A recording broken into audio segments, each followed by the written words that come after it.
Welcome back to our Travelling Tuesday. We're at another one of our exclusive locations. We're at Casa Vanessa. It's known as the Tarantino House.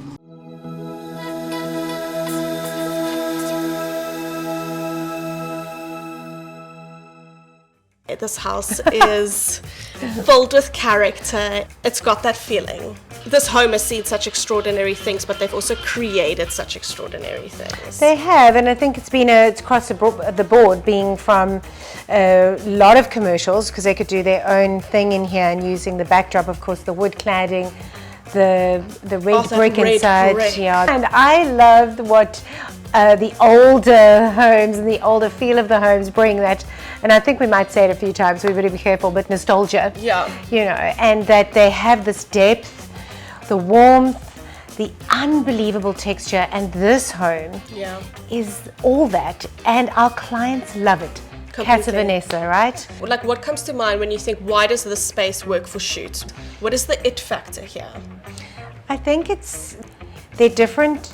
There's just so many different aspects to this house. And we're in one of the rooms, being the lounge or the sitting room of the home that has been used so much. Yeah. And I think you just don't get this original panel like this. I mean, you can't even build this anymore, right? And I think that's what this home lends, is that it would cost too much in a sense to build this in a studio. And I think the homeowner was so clever to see that, because someone else who didn't have an invested feel for vintage, retro feels of homes, the slate that you'll see outside, the paving. Yes, the crazy old paving. Well, actually, and that was put in later, as we know, but the swimming pool, to be able to have that vision that this homeowner had, maybe they would have pulled this house down. And in fact, her family thought that she was crazy. Yeah, absolutely mad to buy this home because it was such a wreck.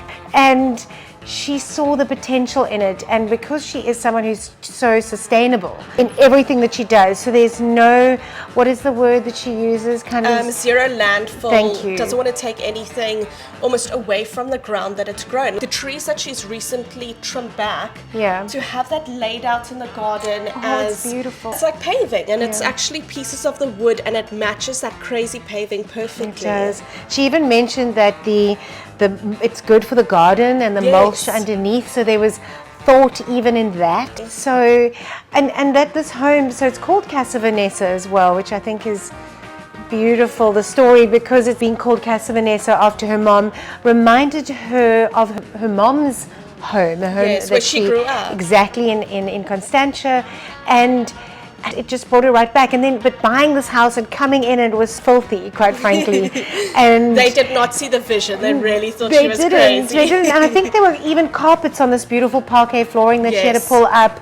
I mean, what a gem to find, though. Hey, Yeah, you pull up absolutely. this carpeting and you find flooring like this. Absolutely. And every time you do, I believe, in these retro homes. But there was one key missing out of a whole bunch of keys that she found in a drawer. The master bedroom. The master bedroom key. And where did she find it? When she was outside in the garden, scavenging through something. Looking in the garden, and then she saw this key.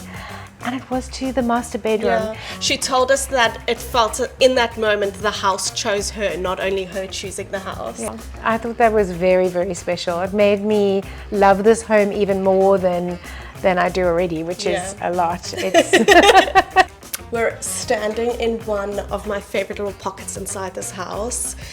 And it brings me to one of Tarantino's movies. This house has that reputation. It's been labeled that both locally and internationally as Tarantino's house. It's as if you've placed me inside of, what's that movie called now? Once Upon a Time in Hollywood. And I think that's why it's a Tarantino house, or the Tarantino house, because it's the way that Tarantino basically has, or uses location as a character in itself, and the actor and the home play a part to tell the story. Completely. And this home is full of stories, right? 100%. And this house is dripping in that nostalgia, that grit, this mid-century modern feel to it. And it's not just the wood paneling, it's the way that light falls in.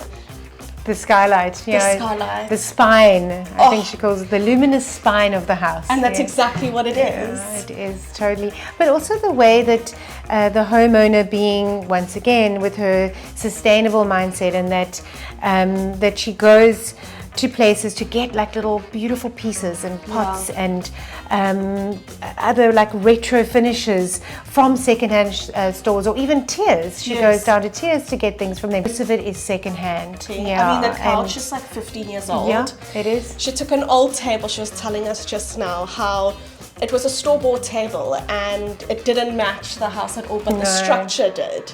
And so she spray painted it. Yeah, it's terracotta and sort of an oatmeal-y colour now. Which brings us to the colours within the house, right? And what did she used to call it, like vomit, the vomit colours of the 70s. The nauseating colours. But how she has seen them and bringing them into a fresh light of kind of burgundies and chartreuse and forest greens and those salmon pinks. It's all over pops. here, yeah. And yet they combine together. It's like her little ornaments that she's got around here. It's not overly cluttered. It's minimalistic. There's hardly anything, yet they play such a vital role in the positioning. And I think you were telling me on the one set, or most of the shoots that happen here, is they actually want her furniture. They want her feel. They do.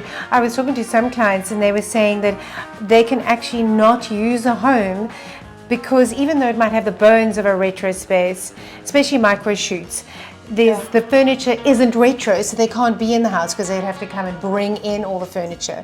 So in this house, you don't need to bring anything in. It's here waiting for you to use. In fact, she's got to be nervous that the prop houses don't go off with her stuff. Because they're just irreplaceable. It's totally irreplaceable. And that view. The view is stunning. The light that's coming in this time of day. Yeah. It's, well, the house, whoever the architect was, and we actually don't know, thought about the light coming in because you can see the skylights, different windows. Those window panelings. I mean, you get it at the front door and little pockets inside the house where the roof was raised at an angle so that light could come in at all times of day. Some of the architecture is a nod to brutalism, like 1950s, 1960s brutalism. When I first came, there wasn't any of this beautiful, crazy paving that the owner has now put in, and even these have been sourced. So they aren't bought, she's found them. It's all the scraps from the house and the tiles. Yeah, scraps that she's found in like scrap heaps, or people that have sent her things, or because she's also a property like interior design, some pieces of those. And it's that pool. I mean, so looking at the swimming pool, you've got what she calls the martini or the cocktail step, and you can just picture it. I mean, it's a broader step. You're still sitting in the pool, your chest is above the water, and I can just picture the sun going down. You see the mountain wrapped around you. You've got the ocean as a view, and drinking your cocktails in with the sun setting in this light, and of course for shoots.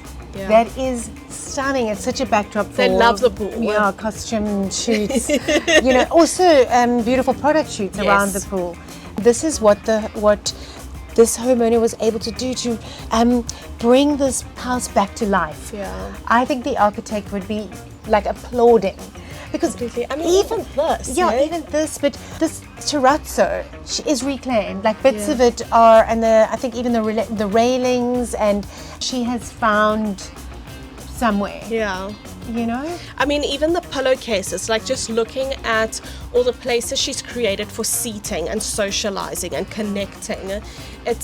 Every space has been utilized, and it's almost things you'd overlook, but the pillowcases match the color of the tiles. They are actually comfortable to sit on, to be able to enjoy. And each space has also been grown, like she says, she's changing and renovating where she can, but keeping the essence as much as possible. It feels like home. You want to stay here and you want to come over, and quite frankly, you feel as if that 70s show. Yes. We could see Ashton Kutcher and Mila Kunis coming into this home and the whole story. This home really is a story. It is so real.